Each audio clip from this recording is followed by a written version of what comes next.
men's eyes. On the first day of his holiday, Mr. Fanshawe got off the train at a small country station in the southwest of England. He was on his way to the home of a new friend. It was his first visit to the hall. A man came out of the station office. "Mr. Fanshawe?" the man asked. "Mr. Richards is sending a car for you. It will be here in 2 or 3 minutes." But it was a sunny afternoon in June, and Fanshawe had his bicycle with him. "Will you send my bags to the house in the car, please?" Fanshawe asked the man. "It's a lovely day, and it was a long, hot train journey. I think that I'll go to the hall on my bicycle." He left his bags in the station with the man from the office and got on his bicycle. "Which way is it?" he asked. "Go up this road for 1/2 kilometre, the man answered. "Then turn left at the top. After another kilometre, turn right. That road will take you to the hall." "Thank you," said Fanshawe. It was not more than 3 kilometres to his friend's house. The sun was warm, and the birds sang in the trees. Fanshawe enjoyed the journey. The house was large. It wasn't old, and it wasn't new.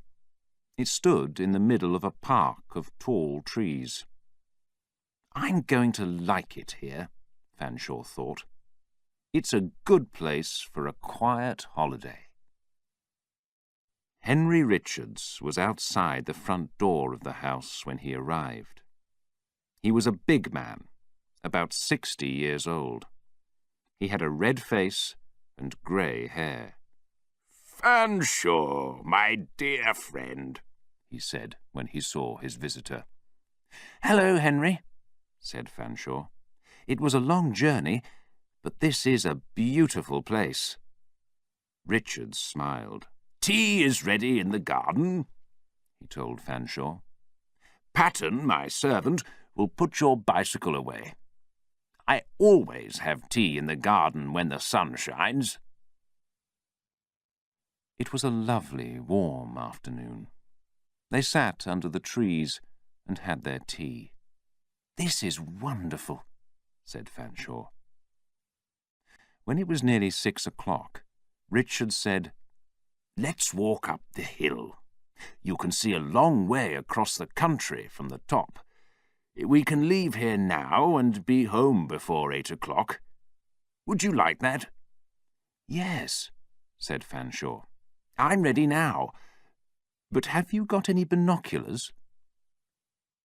Richards thought for a minute. "Yes, I have," he said. "I never use them. I can't see anything through them, and they're old and very heavy. You can carry them." Fanshawe laughed. "All right," he said. They went inside the house. Richards walked into one of the rooms and across the room to a cupboard. He took out a box, but he didn't try to open it. "The binoculars are in there," he said to Fanshawe. He looked at the box for a minute. "But I can't remember. Can you open it? There is a way. Do you want to try?" The box was heavy. Fanshawe put his fingers on each end and pushed. Then he pushed harder. "Ah!" he cried. "What's wrong?" said Richards. "Oh, you cut your hand on the box. But it's open now." "Yes, look, I did cut my hand," said Fanshawe. "And it hurt.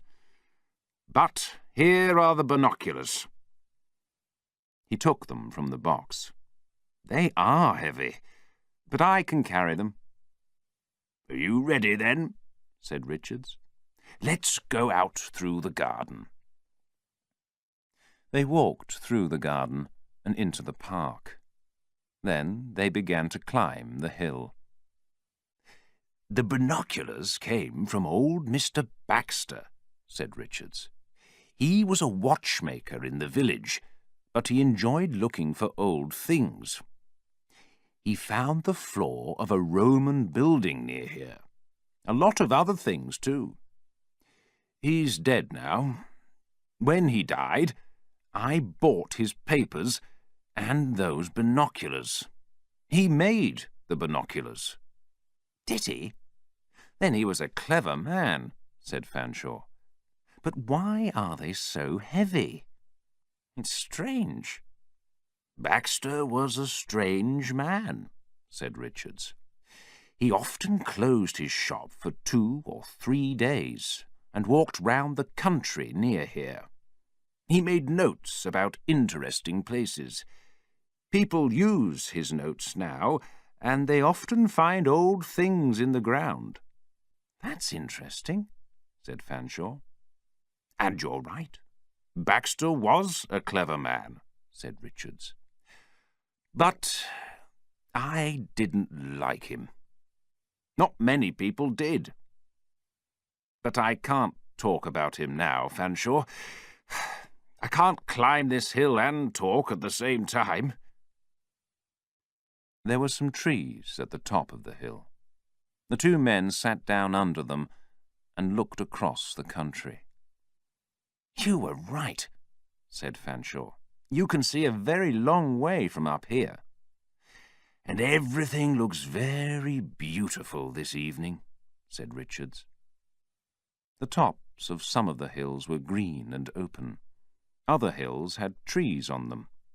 There were little grey houses below, and Fanshawe could see the white smoke from a train. The men sat quietly for some minutes. Then Richards said, "Now, use the binoculars, Fanshawe, and look over there. Can you see Fulnaker Church? Look over that wood." "Yes, yes," said Fanshawe. "I can see it. That's a fine, tall tower. I'd like to go there. How many kilometres is it from here?" "A tower?" said Richards. "I don't remember a tower. Perhaps you're looking at Oldbourne Church, but I don't call that a fine tower." "Where is it?" asked Fanshawe. "Oldbourne? It's about 14 kilometres away," said Richards. Fanshawe moved the binoculars from his eyes. "I can't see the tower without them," he said. "Now, look over there to the left," said Richards. "Use the binoculars again. Can you see that hill with the thick wood on the top of it?" Fanshawe looked through the binoculars again. "Yes, I can see it. And I think I know its name." "Do you?" asked Richards. "What is it? What do you think?" "Gallows Hill," answered Fanshawe. "You're right. How did you know that?" "It's easy. There's a gallows on it." "A gallows?" Richards said. No, there's only a wood on the top of that hill." "You're wrong," said Fanshawe. "There isn't a wood. There are no trees. It's open on the top, with the gallows in the middle. Who put that there? And I think that there's something on the gallows. No, perhaps there isn't. Perhaps I'm wrong." "You are wrong, Fanshawe," said Richards. "There's no gallows on that hill. There's a thick wood, but that's all. Give the binoculars to me. I can't usually see anything with them, but I'll try again." Fanshawe gave him the binoculars, and Richards put them up to his eyes. "Nope, I can't see anything through them," he said. Fanshawe looked at the hill again. It was 5 or 6 kilometres away. "It's very strange," he said. There is a wood when I look at it without the binoculars. He took the binoculars from Richards and looked through them again. But now I can see the gallows. And there are people on the hill. But when I take the binoculars away, I can only see trees. Perhaps the evening light is playing games with my eyes. I'll come up here earlier in the day tomorrow, when the sun is on Gallows Hill. You saw people up there? Said Richards. What are they doing there at this time of the day? Look again, Fanshawe. Fanshawe looked through the binoculars again. Yes, there are some people. What are they doing? Asked Richards. They're walking away now. And now... Oh. What is it? Asked Richards. There is something on the gallows. Is it a man? These binoculars are very heavy. I'll have to put them down. But I was right, Richards. There's no wood on the top of the hill, only open ground and the gallows. Fanshawe thought for a minute. Then he said, Do you have a map at the hall? Yes, said Richards. Good, said Fanshawe. I'll use it tomorrow. I'll go up there. Richards sat quietly for some time. He looked unhappy about something. Then he got up and said, Let's go back. It's nearly time for dinner. He spoke very little on the way to the house. When they went in, the servant, Patton, was waiting for them in the sitting room. He, too, was unhappy about something. He had the binoculars box in his hands. Excuse me, Mr. Richards, he said. I found this open and... It's all right, Patton. I gave the binoculars to Mr. Fanshawe. He used them on our walk today, said Richards. Oh, said Patton. That's all right, then. I only said something because the box is always in that cupboard. And you remember, Mr. Richards... Fanshawe couldn't hear any more of the conversation because the servant began to speak quietly to Richards. After a minute or two, Richards answered Patton with 2 or 3 words and a short laugh. Then he turned to Fanshawe again. Come and see your room now, Fanshawe, he said, and they went upstairs. Later, the 2 men had dinner. They didn't discuss Gallows Hill again that evening. After dinner, they talked for a short time, then went to bed. That night, Fanshawe had a dream. In the dream, he walked in a garden of flowers. After some time, he stopped in front of some old grey stones, from a church, perhaps. The stones were on the ground between the flowers, and one of them had pictures on it. Were they pictures of people? Fanshawe didn't know. He pulled the stone out of the ground. A note fell by his feet, and he read the words on it. Don't move this stone. J. Patton. The ground was open under the stone. Fanshawe moved nearer and looked down. Something moved. Suddenly, a hand came up out of the ground. Slowly the hand got bigger and bigger. It was thin and dirty, and it had hair on it. It moved nearer to Fanshawe's leg. He gave a cry and woke up. It's all right, he thought. It was only a bad dream. But Fanshawe couldn't sleep for some time after that. He tried to remember the pictures on the stone, but he couldn't. There was something not right about them. But what was it? Fanshawe didn't get up very early the next day. He was on holiday, of course, but he couldn't stop thinking about the dream. Who were the people in the dream? What were the pictures on the stone? He couldn't remember them. After some time, he went downstairs to breakfast. "I've got some books about the country and the villages near the hall," Richards told him after breakfast. "Are you interested, Fanshawe?" Yes, I am," said Fanshawe. "I'd like to see them." "I've also got Mr. Baxter's notes," said Richards. "Sometimes he wrote for magazines, too. When he found things on his journeys near here, he liked to write about them. You'll find some of his pictures with his papers." For 2 hours that morning, Fanshawe looked through the books, magazines, and papers.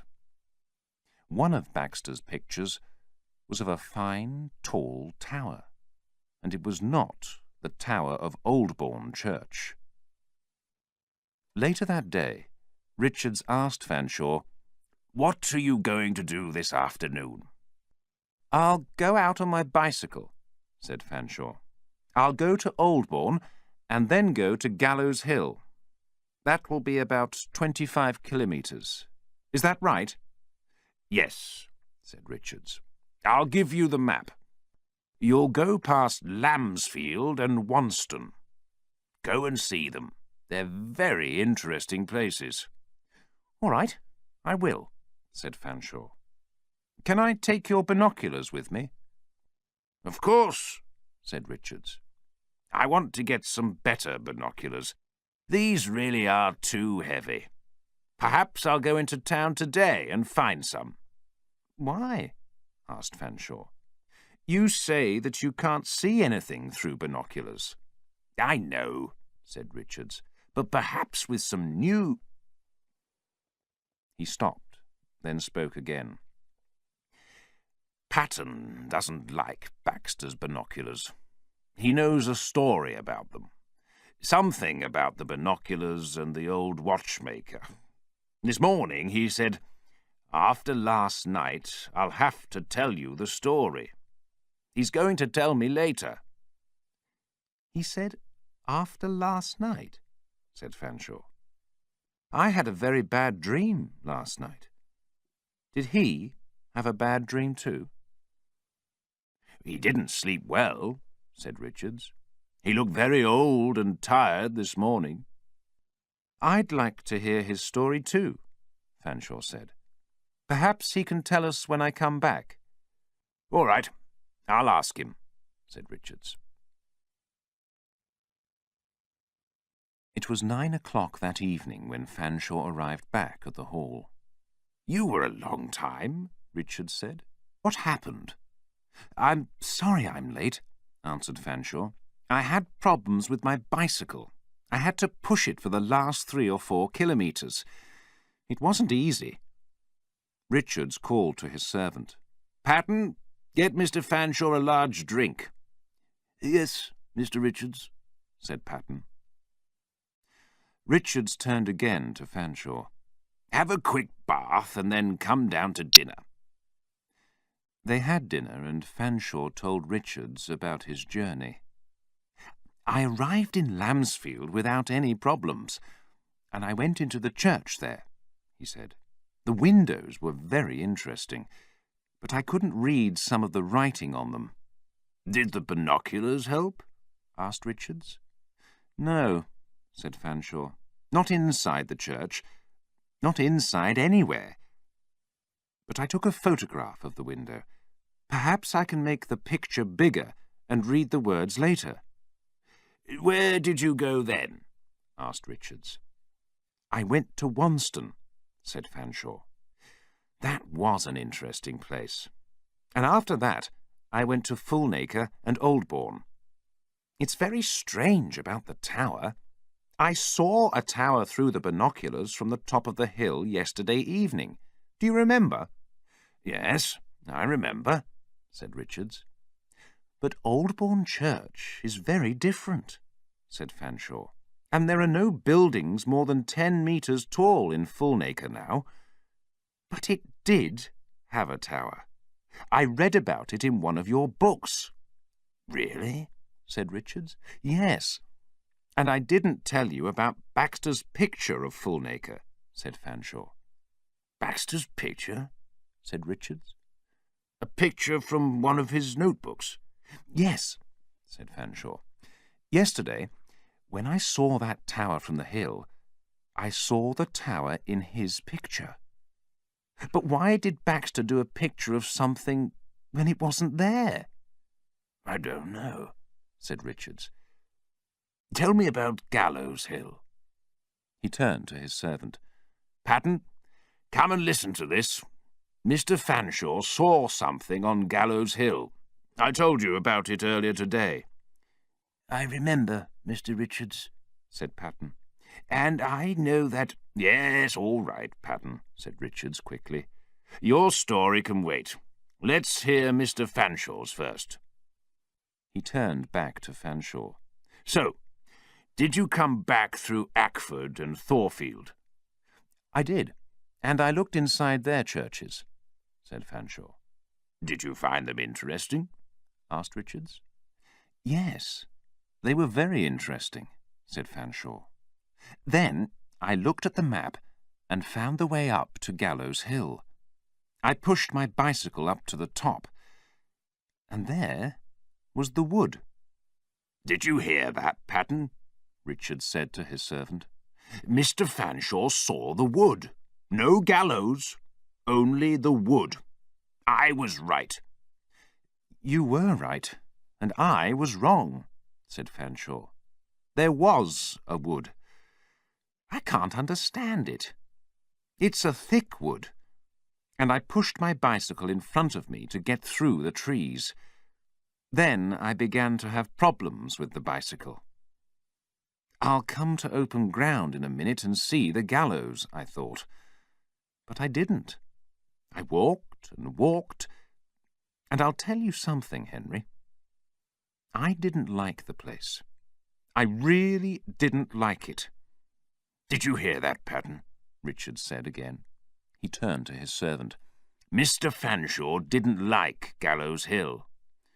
He isn't the only person, sir, said Patton.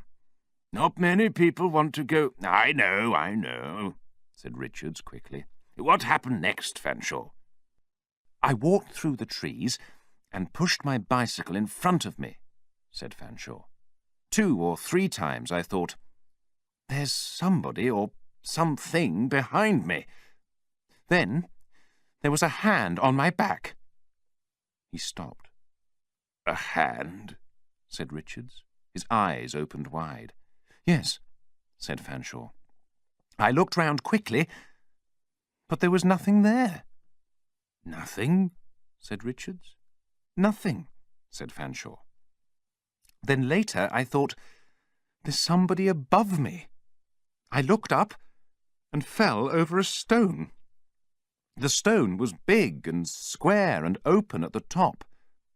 There were 2 more of them. Do you have some paper? I'll do a picture for you. Patton found some paper and a pen, and Fanshawe did a picture of the stones. Richards and Patton looked at the picture. Can you understand that? Asked Fanshawe. Why are they there? Do you know? Richards wasn't happy. I think I do, he said. He looked up at his servant. Sit down, Patton. The old man sat down next to Richards. Did you stand between the stones, Mr. Fanshawe? Patton asked. Did you? Richards asked his friend quickly. I did not, said Fanshawe. It was a bad place, and I was afraid. I think it was a graveyard. I wanted to get away from there as fast as possible. I can understand that, said Richards. I took my bicycle and ran, said Fanshawe. I fell down 5 times, But then I got out of the wood and onto the road. I couldn't use my bicycle, so I had to carry it. The walk to the hall took me an hour. Is it 4 kilometres from that hill, or is it more? It's about 8 kilometres when you come on the road, Richards told him. That's my story, said Fanshawe. What's your story? And Patton's? My story, said Richards. I haven't got a story. But you were nearly right about the graveyard. There are a lot of graves up there. Isn't that right, Patton? Yes, said Patton. That's right. You heard Mr. Fanshawe's story, Richards said to him. Now tell us, is your story about Baxter? Yes, it is, said Patton. He was quiet for a minute. Then he spoke again. I knew him very well, but he was a strange man. People often ask me, how did he die? But I can't tell them because I don't really know. People in the village knew very little about him, Richards told Fanshawe. He didn't have a wife or any children. When Mr. Baxter found old things, he often showed them to me, Patton said. Some of them were from Roman times. He knew about the Romans, said Richards. I'll show you the Roman floor near here before you go home, Fanshawe. Thank you, said Fanshawe. Baxter never went to church, and people talked about that, Patton said. And what does he do at night? They asked. Where does he go? Men often saw him when they were on their way to work in the mornings. They saw his eyes open wide and afraid, and he never spoke a word to them. He always carried a bag, and he always came down the same road. He was a strange man, said Richards. After those nights, said Patton, Baxter never opened his shop the next day. A woman worked for him in the shop, but she had to stay at home on those days. He didn't want her there with him. Why not? Asked Fanshawe. I don't know, said Patton. But one day, at about 3 o'clock in the afternoon, there was a noise from inside the shop. There was a lot of smoke. It came out of the windows, and people could hear Baxter's shouts. What happened next? Asked Fanshawe. 3 or 4 men broke down the back door and ran inside, said Patton. One of them told me about it later. There was a really bad smell in the kitchen, he told me, from something in a cooking pot. There was an accident, and it went over Baxter's legs. We sat him on a chair, and one of the men went to the pot. Baxter shouted at him, but— What was in the pot? Asked Fanshawe. The man looked into it, but he could only see old bones, said Patton. Animals' bones? Men's bones? Asked Fanshawe. I don't know, answered Patton. Somebody went out and found the doctor. Dr. Lawrence? Said Richards. He's a good man. Yes, said Patton. But Baxter didn't want the doctor to go into the kitchen. Carry me upstairs before he comes, he shouted. His legs were really bad. After that day, it was nearly 2 months before Baxter left his shop again. Why didn't you tell me all this before? Said Richards. Patton looked at the floor and said nothing. Dr. Lawrence told me about his visits to Baxter, said Richards. One day, he was in Baxter's bedroom when he saw a little black mask. He put the mask on his face. He wanted a smile from Baxter, but Baxter shouted at him from the bed, "Put it down! Do you want to look through a dead man's eyes?" What do you mean? Lawrence asked him. It came from a dead man, Baxter said. A dead man, said Fanshawe. Those were his words, said Richards. What did he mean? Asked Fanshawe. I don't know, said Richards. Later, Lawrence said to me, I think Baxter made that mask from the bones of a dead man's head. He didn't really know, of course. But let's hear your story, Patton. Yes, Mr. Richards, said Patton. All this happened some years before Mr. Baxter died. When he was well again, he started to find a lot of old things again. But near the end of his life, he began to make those binoculars. But he couldn't finish them. He wanted something for them, and he didn't have it. What did he want? Asked Fanshawe. I don't know, said Patton. I saw the binoculars one day, and I said to him, Mr. Baxter, why don't you finish these? He said to me, when I do that, you'll hear about it, Patton. Then, one summer evening, I went past his shop, and he was outside. He smiled at me. I finished my best work today, he said. I'll go out with them tomorrow. Do you mean the binoculars? I asked. Can I see them, Mr. Baxter? No, you can't, he said. They're in bed for the night. And when I show them to you, you'll pay, Patton. And those were his last words to me. That was June 17th. A week later, something strange happened. George Williams lived in the house next to Mr. Baxter's shop, and that night George heard noises. Noises? Said Richards. What noises? Somebody fell, George thought, said Patton. George got out of bed and went to the window. He looked down into the street, but there was nobody there. Then he stood and listened. The noises came from Mr. Baxter's shop. He listened, and he heard Mr. Baxter on his stairs. It was a very slow walk. Then Mr. Baxter's front door opened. George looked out of the window again and saw Mr. Baxter in his hat and coat. Mr. Baxter's mouth opened and closed. Then he moved his head to the right and to the left. And then he walked, George said. But he didn't want to walk. Do you understand? Somebody or something pulled him.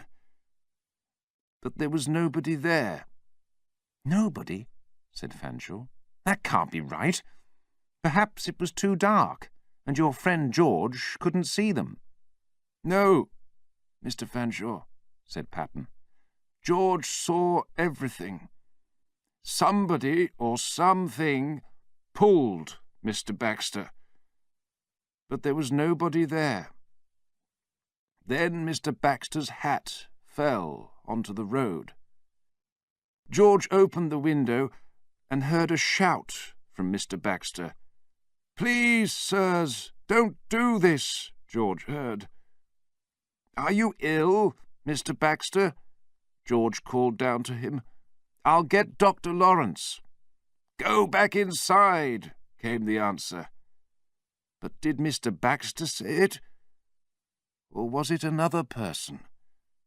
George never knew. The sound was strange, George said, but there was only Mr. Baxter in the road.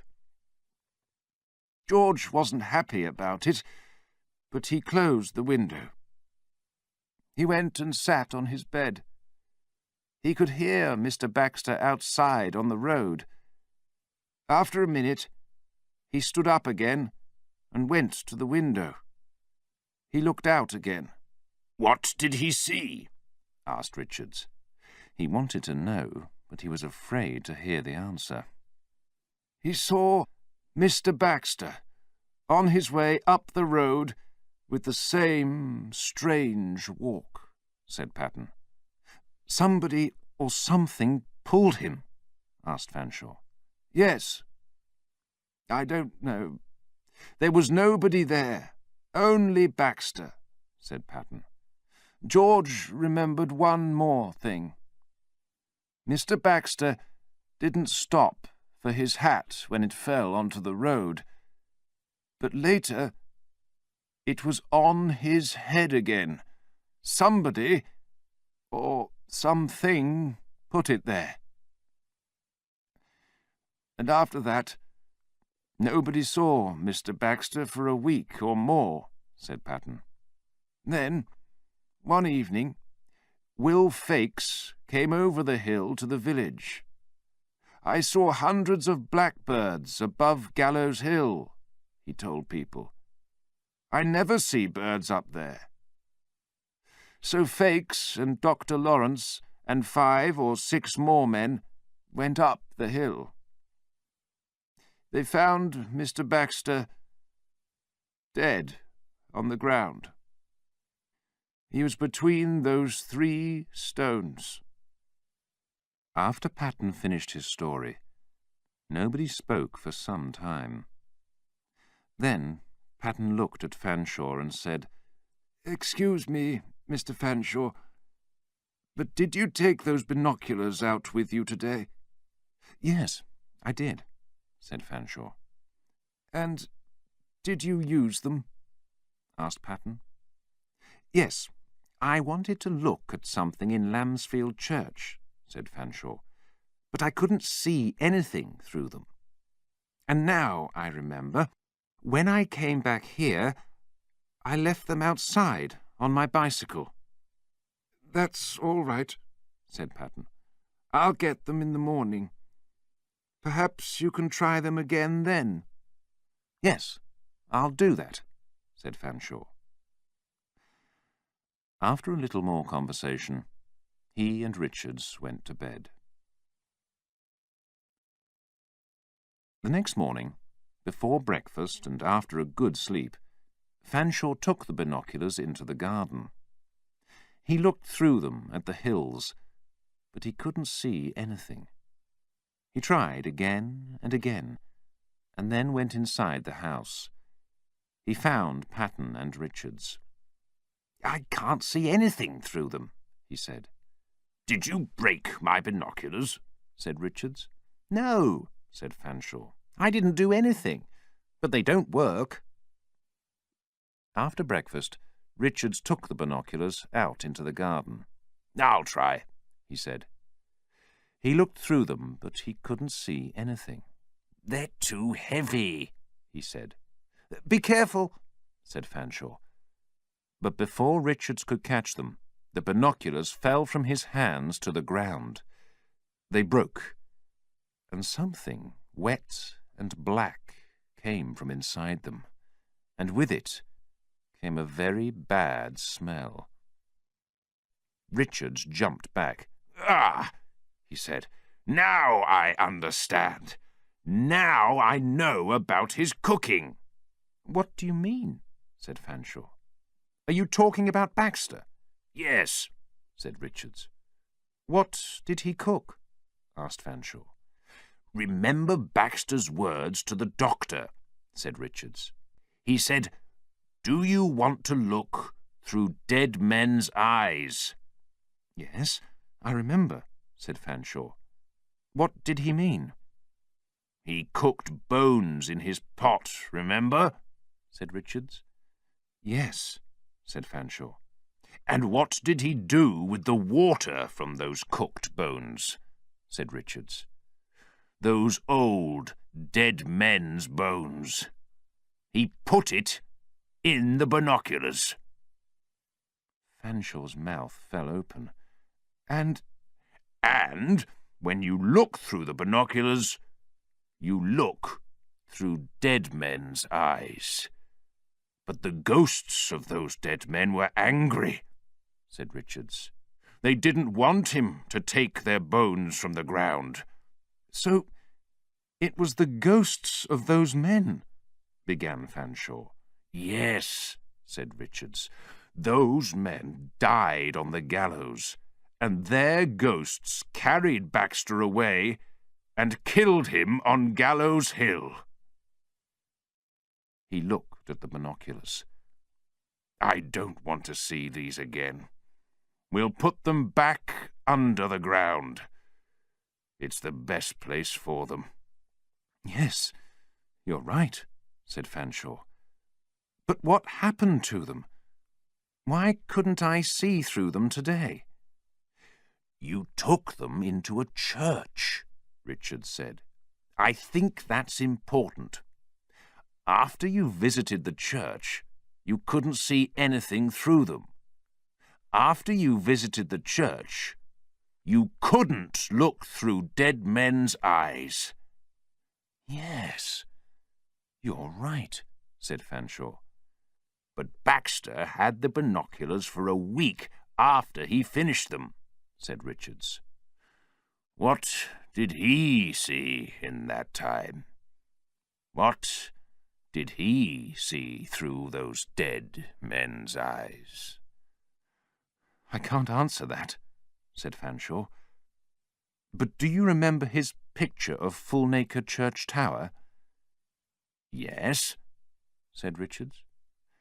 There was a tower in the past, said Fanshawe, but it isn't there now. And it wasn't there when Baxter lived here.